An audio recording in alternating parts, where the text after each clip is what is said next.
Assalamualaikum warahmatullahi wabarakatuh. Sampurasun. Halo sahabat-sahabat, kita berjumpa lagi di channel Aja Sumarja, channel yang mengupas seputar bahasa, seni, sejarah dan budaya Sunda. Pada pertemuan kita kali ini, kita akan membahas tentang tradisi muludan, apakah sama dengan tradisi marhabaan di masyarakat Sunda. Sebelum kita membahas materi ini, alangkah baiknya sahabat-sahabat tekan tombol subscribe dan nyalakan lonceng notifikasinya sebagai dukungan dan apresiasi ke channel ini agar sahabat-sahabat tidak ketinggalan informasi dan materi dari kami. Bagi yang sudah subscribe, kami ucapkan terima kasih. Masyarakat Sunda memiliki variasi karakter sendiri dalam tatanan amalan yang sudah melekat menjadi tradisi tidak terpisahkan dari pelaksanaan tahunan masyarakat. Praktek amalan ini adalah buah pandang cita, rasa, karsa pemahaman masyarakat terhadap sebuah nilai ajaran moral, diyakini dan dipraktekkan dengan kemasan tata cara yang beragam. Salah satu praktek yang sudah lama melekat di pemahaman masyarakat Sunda yaitu pelaksanaan Maulid Nabi Muhammad SAW. Tradisi dalam memperingati Maulid Nabi ini di masyarakat Sunda diisi dengan kegiatan sholawatan, marhabanan atau kegiatan pembacaan kitab maulid berjanji ataupun kitab maulid diba yang biasa dilakukan di musola, masjid dan pesantren. Untuk mengetahui tradisi marhabanan ini akan kami deskripsikan secara singkat berikut ini. 1. Deskripsi tradisi marhabaan. Marhabaan adalah sebuah tradisi yang hidup di kalangan masyarakat Sunda dalam rangka mengagungkan kelahiran Rasulullah SAW, tepatnya pada bulan Rabiul Awal. Nama marhabaan ini berasal dari bahasa Arab marhaban, karena dalam tradisi ini biasanya dibacakan solawat, ya Nabi salam, alaika ketika, mahalul qiyam. Solawat ini di masyarakat Sunda lebih dikenal dengan marhaba, oleh karena itu tradisi ini dikenal dengan marhabaan. Sama halnya dengan tradisi yasinan, puasa yasinan karena yang dibacakan adalah surat Yasin. Tradisi ini sering juga disebut dengan muludan karena dilakukan pada bulan Rabiul Awal yang dalam masyarakat Sunda bulan tersebut lebih dikenal dengan bulan Mulud, diambil dari bahasa Arab maulid atau maulud. 2. Asal-usul dan perkembangan tradisi. Tradisi ini merupakan tradisi turun-temurun, diperkirakan muncul sekitar akhir abad 19. Dipelopori oleh Eyang Kurtubi, seorang kiai dan sesepuh masyarakat yang mampu menghidupkan kegiatan keagamaan pada waktu itu. Secara pasti tidak diketahui apa motif diselenggarakannya kegiatan ini. Hal ini karena kurang pedulinya generasi selanjutnya untuk bertanya kepada nenek mereka sehingga hal ini pun terlupakan dan raib ditelan gundukan waktu. Meskipun demikian, tradisi ini tetap hidup dan berkembang di masyarakat sampai saat ini. Tidak diketahui secara pasti bagaimana awal perkembangan tradisi ini. Tradisi ini berkembang turun-temurun begitu saja. Sampai akhirnya, masyarakat pun merasa tradisi ini menjadi sebuah kewajiban setiap orang. Pada mulanya, acara ini hanya diadakan khusus bagi laki-laki saja. Akan tetapi seiring dengan dibentuknya kelompok pengajian ibu-ibu jamiah keliling, acara ini pun lebih sering dilakukan oleh ibu-ibu. Jarang sekali, muludan, dengan undangan bapak-bapak. Hal ini cukup karena undangan ibu-ibu dianggap sudah lebih praktis karena tidak usah membagikan berkat. 3. Deskripsi pelaksanaan marhabaan. Dilihat dari namanya, muludan, kegiatan ini hanya dilakukan pada bulan kelahiran Nabi saja yakni Rabiul Awal atau bulan Mulud. Muludan atau marhabaan ini dilakukan di rumah-rumah secara bergilir selama bulan Mulud. Si empunya rumah biasanya mengundang masyarakat door to door untuk hadir dalam acara yang ia adakan. Waktunya pun tidak terbatas, namun biasanya diadakan setelah salat asar, maghrib atau isya. Pemilihan 3 waktu ini dengan pertimbangan bahwa masyarakat sudah selesai dan pulang dari pekerjaan mereka. Acara ini dipimpin oleh seorang ajengan atau kiai. Adapun susunan acaranya, yaitu diawali dengan hadiah atau tawasul kepada Nabi Muhammad SAW, keluarga, dan para sahabatnya serta para aulia, syuhada dan orang-orang saleh. Kemudian dilanjutkan dengan membaca sholawat. Perhatikan rangkaian tata cara pelaksanaan marhabaan berikut ini. إلى حضرة النبي المصطفى رسول الله محمد صلى الله عليه وسلم وعلى آله وأصحابه وأزواجه وذرياته وأتباعه الكرام خصوصا إلى حضرة الشيخ السيد جعفر بن حسن البرزنجي شيء لله لهم الفاتحة. أعوذ بالله من الشيطان الرجيم. بسم الله الرحمن الرحيم. الحمد لله رب العالمين الرحمن الرحيم مالك يوم الدين. إياك نعبد وإياك نستعين. اهدنا الصراط المستقيم صراط الذين أنعمت عليهم غير المغضوب عليهم ولا الضالين. آمين. اللهم صل وسلم وبارك عليه. يا ربي صل على محمد. يا ربي صل عليه وسلم. يا ربي صل على محمد. يا ربي صل عليه وسلم. يا ربي بلغ الوسيلة. يا ربي حصه بالفضيلة. يا ربي صل على محمد. يا ربي صل عليه وسلم. يا ربي وارض عن الصحابة. يا ربي وارض عن السلالة. يا ربي صل على محمد. يا ربي صل عليه وسلم. يا ربي وارض عن المشايخ. يا ربي فارحم والدينا. يا ربي صل على محمد. يا ربي صل عليه وسلم. يا ربي وارحمنا جميعا. يا ربي وارحم كل مسلم. يا ربي صل على محمد. يا ربي صل عليه وسلم. يا ربي صل على محمد. يا ربي صل عليه وسلم. يا ربي صل على محمد. يا ربي صل عليه وسلم.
هدى يا ربي حيطنا بالسعادة يا ربي واصلح كل مسلم يا ربي وفي كل مؤذي يا ربي صل على محمد يا ربي صل عليه وسلم يا ربي صل على محمد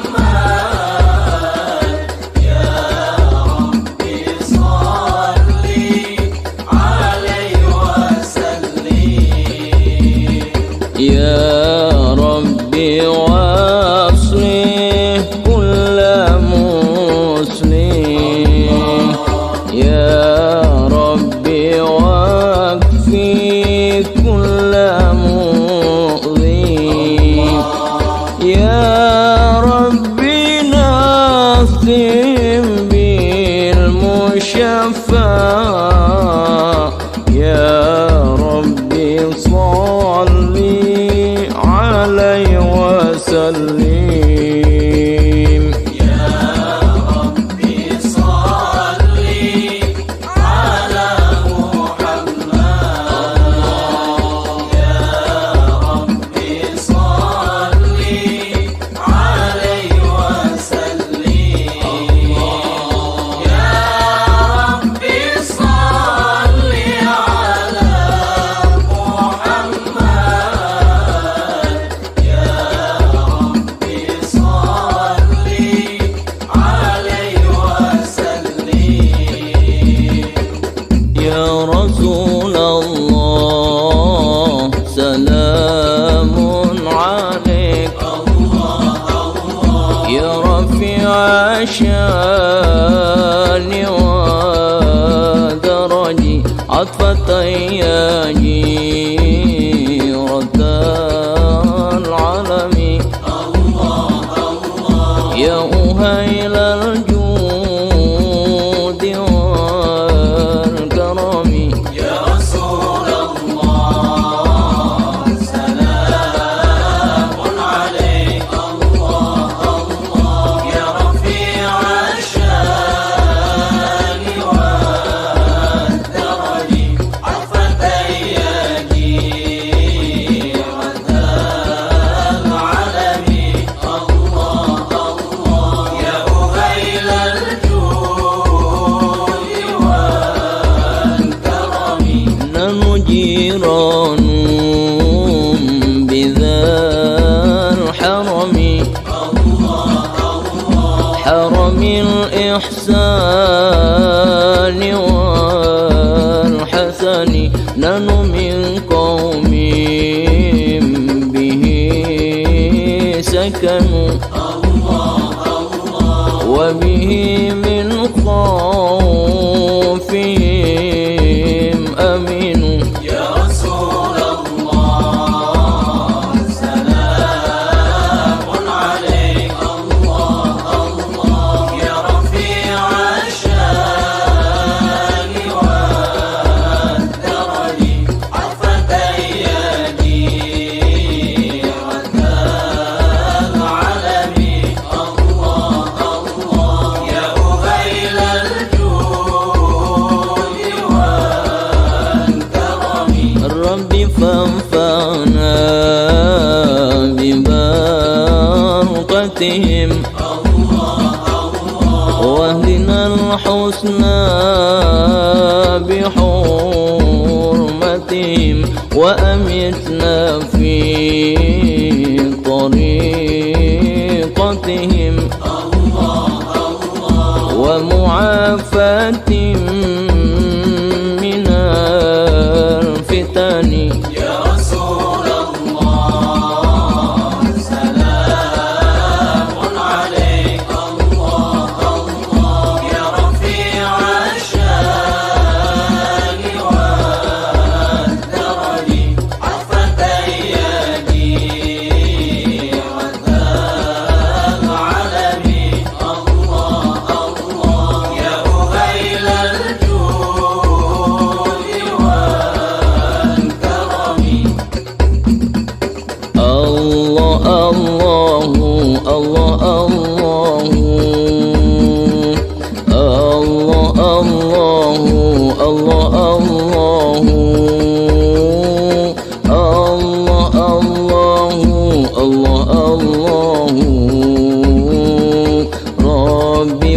واجعلنا من الأخيار.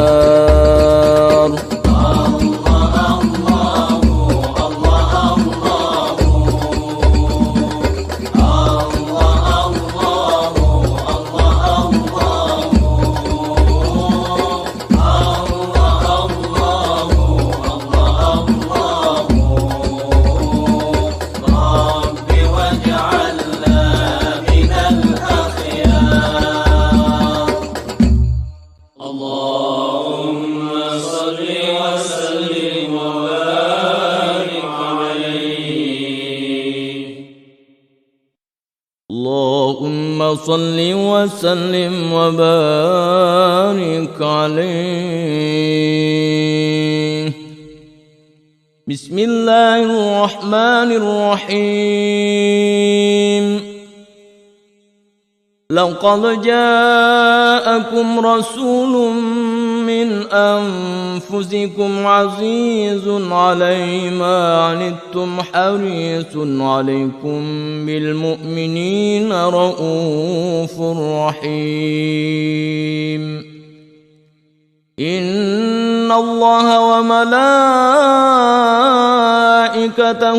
يصلون على النبي يا أيها الذين آمنوا صلوا عليه وسلموا تسليما. اللهم صل وسلم وبارك عليه. الجنة ونعيمها سعد لمن يصلي ويسلم ويبارك عليه. بسم الله الرحمن الرحيم. أبتدئ الإبلاء باسم الذات العلية مستدرا فيض البركات على ما أناله وأغلاه. وأثني بحمد موارده سائغة هنية ممتطئا من الشكر الجميل مطاياه.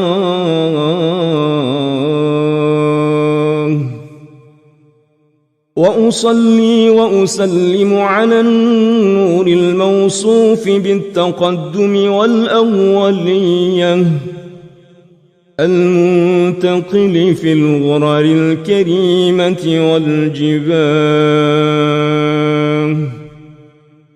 وأستمنح الله تعالى رضوانا يخص العطرة الطاهرة النبوية ويعم الصحابة والأتباع ومن والاه. وأستجديه هداية لسلوك السبل الواضحة الجلية وحفظا من الغواية في خطط الخطأ وخطاه. وأنشر من قصة المولد النبوي برودا حسانا عبقريا ناظما من النسب الشريف عقدا تحل المسامع بحلاه. وأستعين بحول الله تعالى وقوته القوية فإنه لا حول ولا قوة إلا بالله.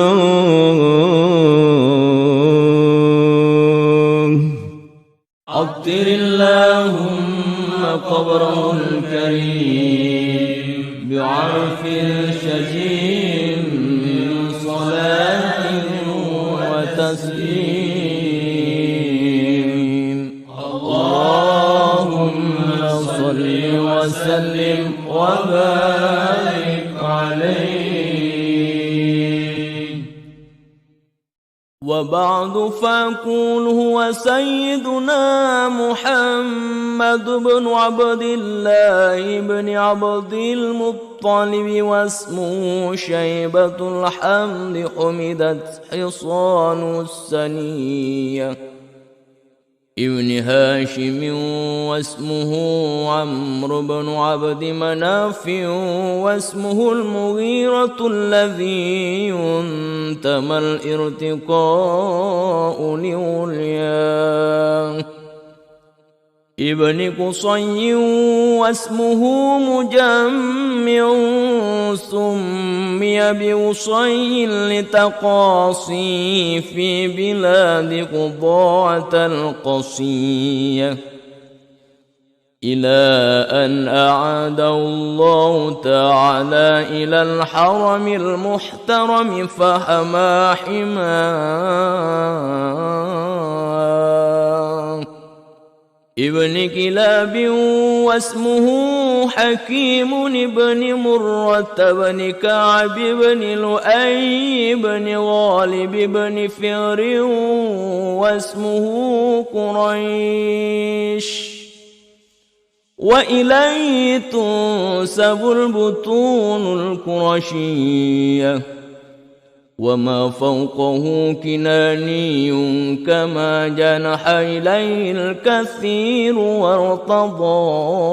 وارتضاه ابن مالك بن النضر بن كنانة بن خزيمة بن مدركة بن إلياس وهو أول من أهدى البدن إلى الرحاب الحرمية وسمع في سلبه النبي صلى الله عليه وسلم ذكر الله تعالى ولباه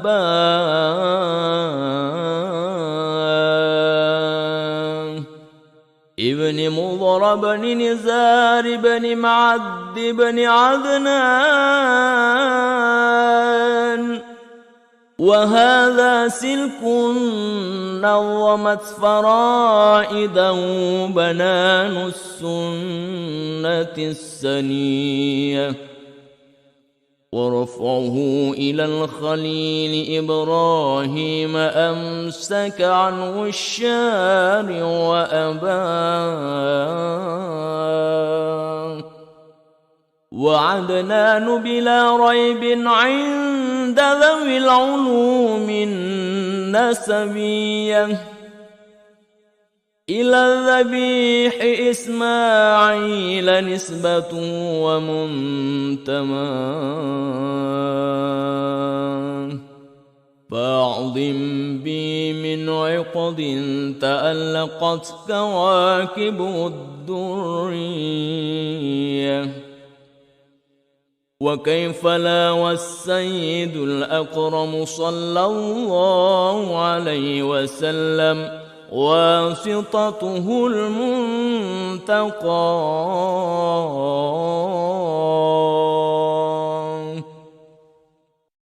مفتاح الجنة لا إله إلا الله مفتاح الجنة لا إله إلا الله لا إله إلا الله محمد رسول الله لا إله إلا الله محمد رسول الله مفتاح الجنة لا إله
فخار أنت فيه اليتيمة العصماء أنت فيه اليتيمة العصماء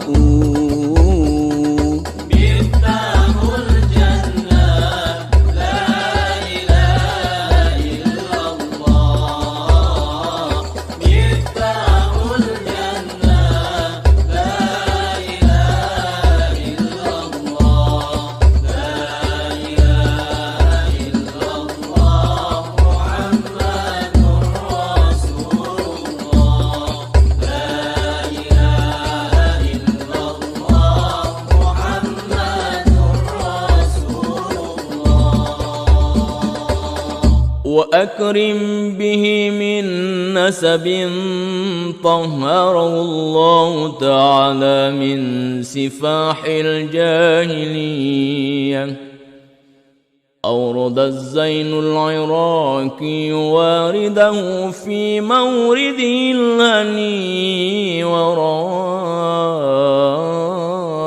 وراه يا ربي صل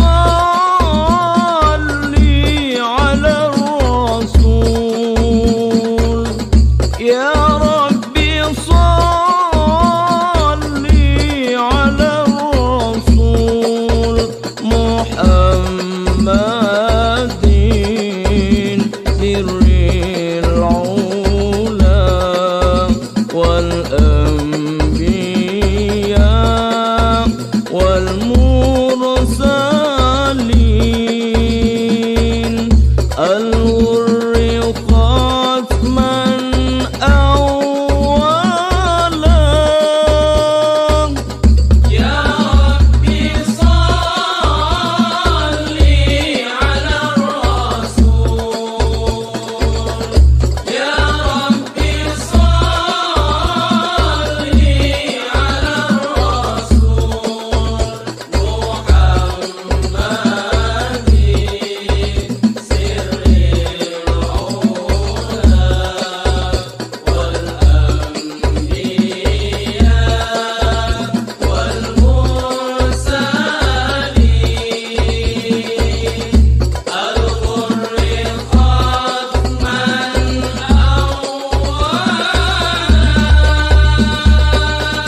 حفظ الإله حفظ الإله حفظ الإله حفظ الإله كرامة لمحمد أباه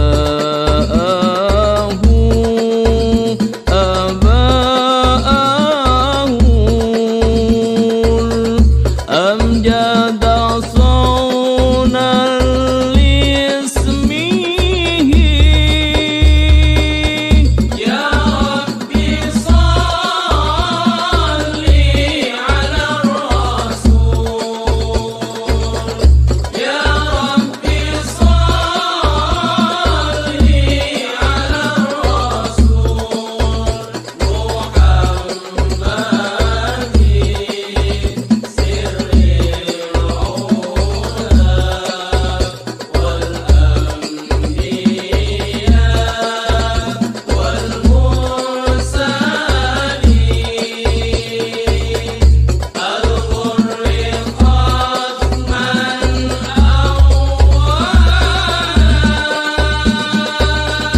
تركوا السفاه تركوا السفاه تركوا السفاه تركوا السفاه حفلم يوصيهم عاروه من آدم من آدم وإلى أبيه وأمه يا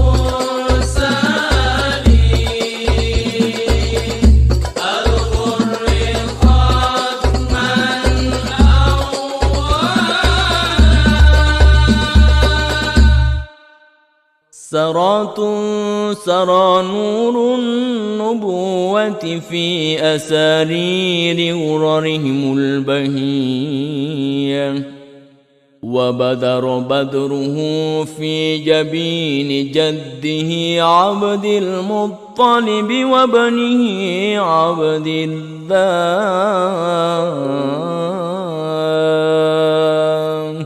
عطر اللهم قبره الكريم بعرف شجين من صلاة وتسليم.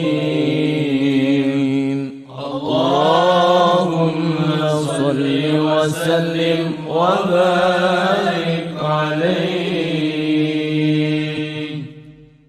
ولما أراد الله تعالى إبراز حقيقته المحمدية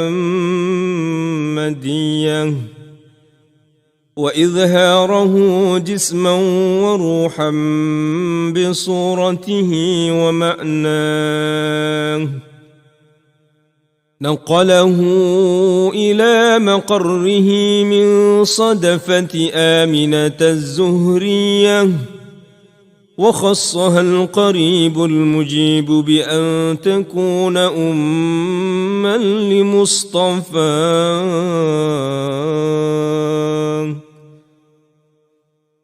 ونودي في السماوات والأرض بحملها لأنواره الذاتية، وصبا كل صب لهبوب نسيم صباه. وكسيت الأرض بعد طول جدبها من النبات حللا سندسية، وأينعت الثمار وأدنى الشجر للجاني جناه.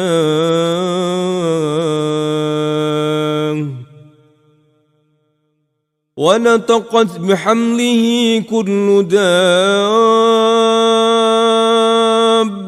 لقريش بفصاح الألسن العربية، وخرت الأسرة والأصنام على الوجوه والأفواه، وتباشرت وحوش المشارق والمغارب ودوابها البحرية، واحتست العوالم من السرور كأس حمياه.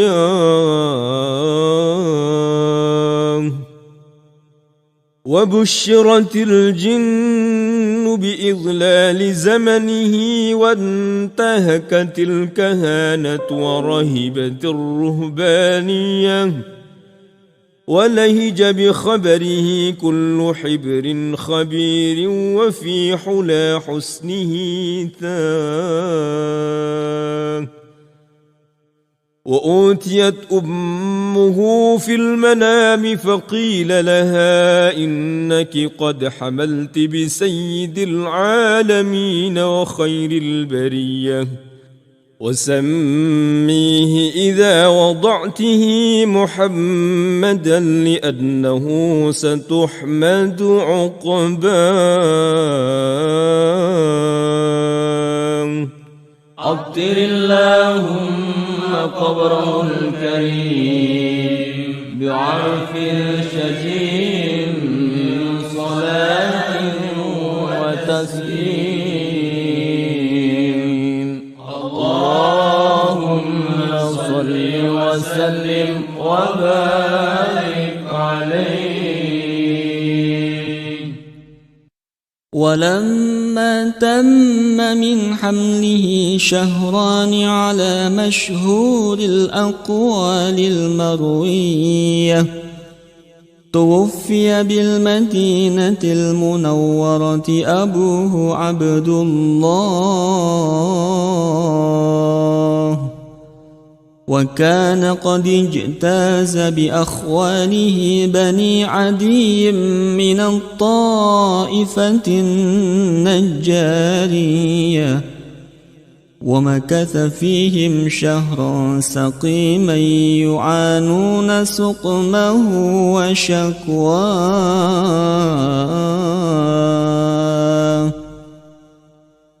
ولما تم من حمله على الراجح 9 أشهر قمرية،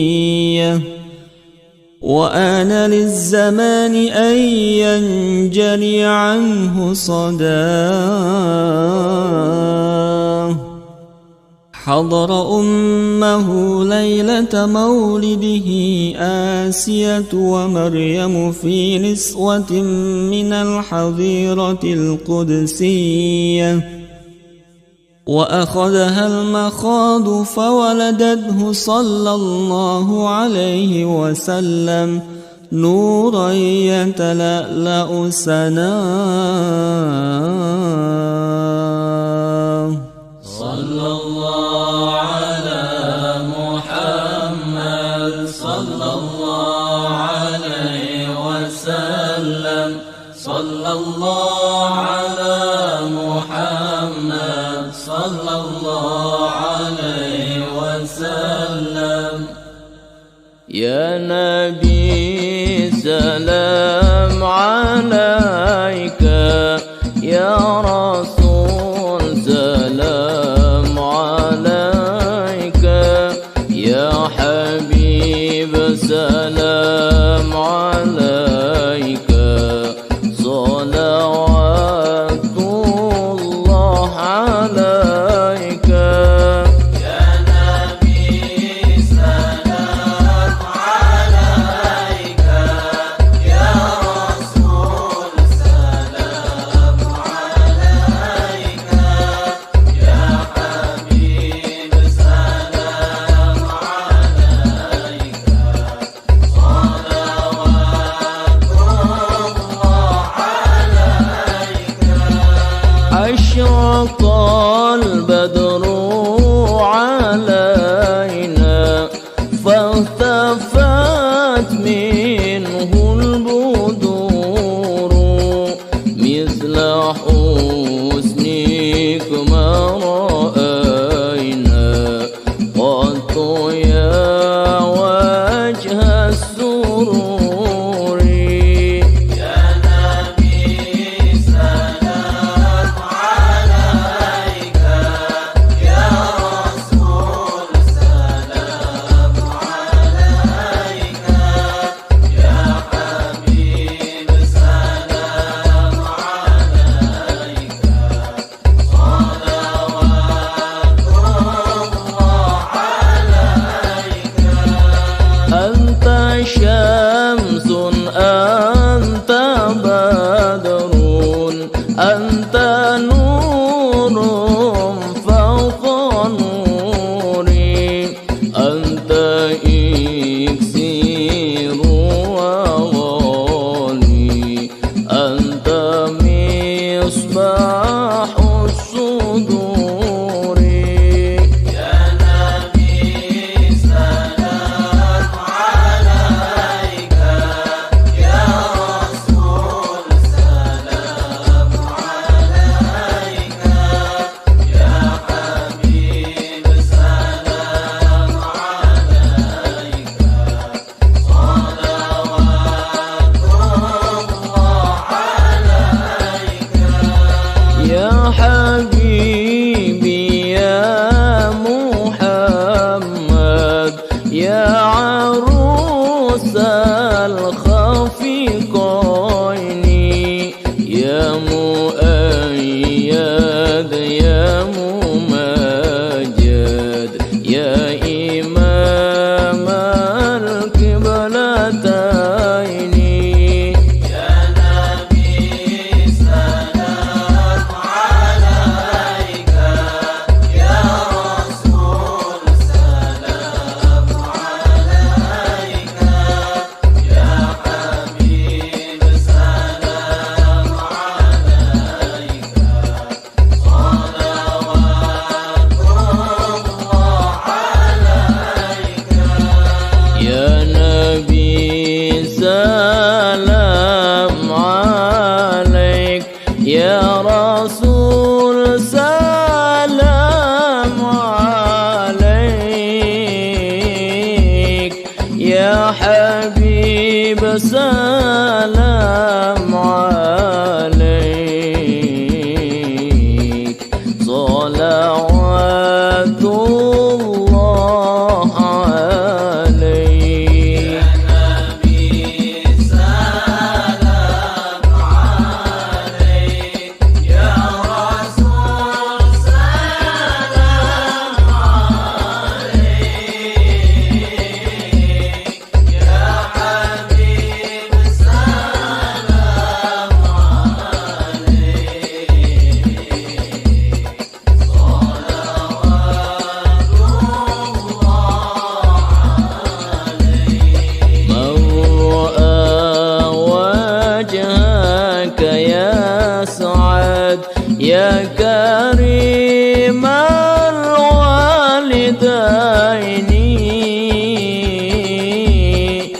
حوضك الصافي المبرد وردنا يوم النشور يا نبي سلام عليك يا رسول سلام عليك يا حبيب سلام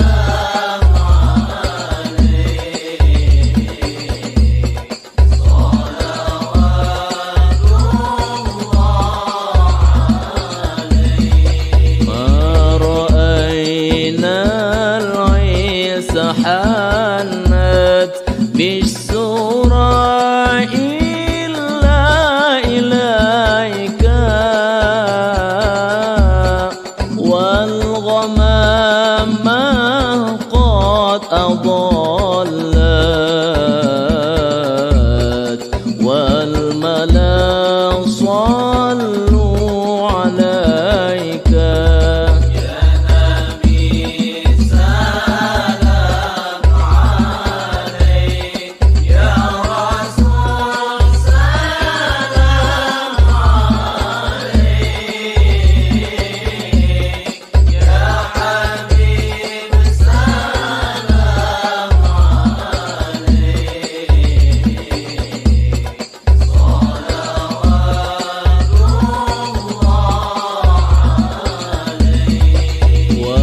وأتاك العود يبكي وتذلل بين يديك واستجارت يا حبيبي عندك الظبي النفور يا نبي سلام عليك يا رسول سلام عليك يا حبيب سلام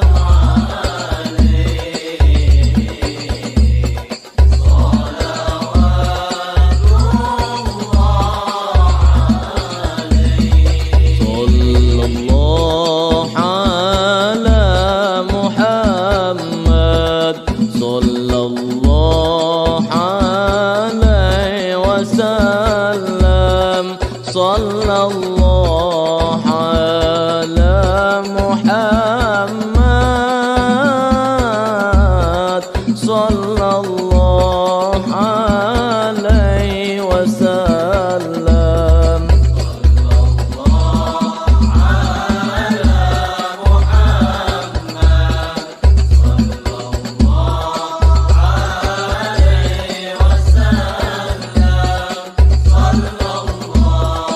على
صلى الله على محمد صلى الله عليه وسلم صلى الله على محمد صلى الله عليه وسلم ومحيا كالشمس منك مضيء أسفرت عنه ليلة غراء ليلة المولد الذي كان للدين سرور بيومه وازدهاء يوم نالت بوضعه ابنة وهب من فخار ما لم تنله النساء وأتت قومها بأفضل مما حملت قبل مريم العذراء مولد كان منه في طالع الكفر وبال عليهم ووباء وتوالت بشرى الهواتف أن قد ولد المصطفى وحق الهناء هذا وقد استحسن القيام عند ذكر مولده الشريف أئمة ذو رواية وروية فطوبى لمن كان تعظيمه صلى الله عليه وسلم غاية مرامه ومرماه عطر اللهم قبره الكريم بعرف شجين من صلاة وتسليم اللهم صل وسلم وبارك عليه يا سيدي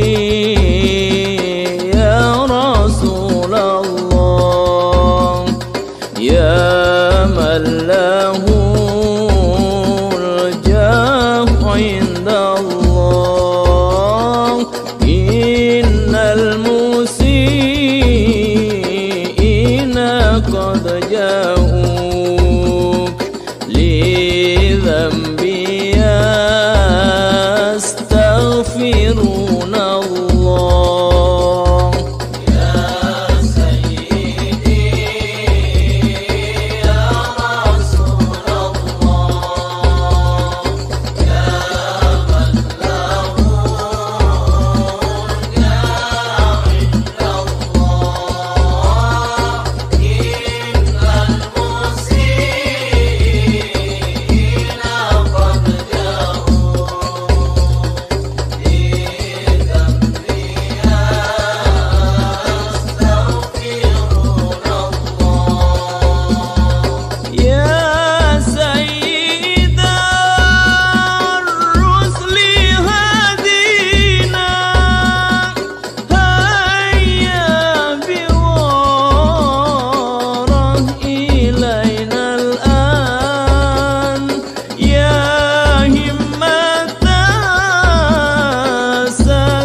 ومولودينا والأهل والإخوان وسائر الخلان وكل ذي محبة أو جيرة أو صحبة والمسلمين أجمع آمين ربي أسمع فضلا وجودا منا لا باكتساب منا بالمصطفى الرسول نرضى بكل سول صلى وسلم ربي عليه عد حبي وآله وصحبه عداد قش صحبي والحمد لله في البدء والتناهي والحمد لله في البدء والتناهي.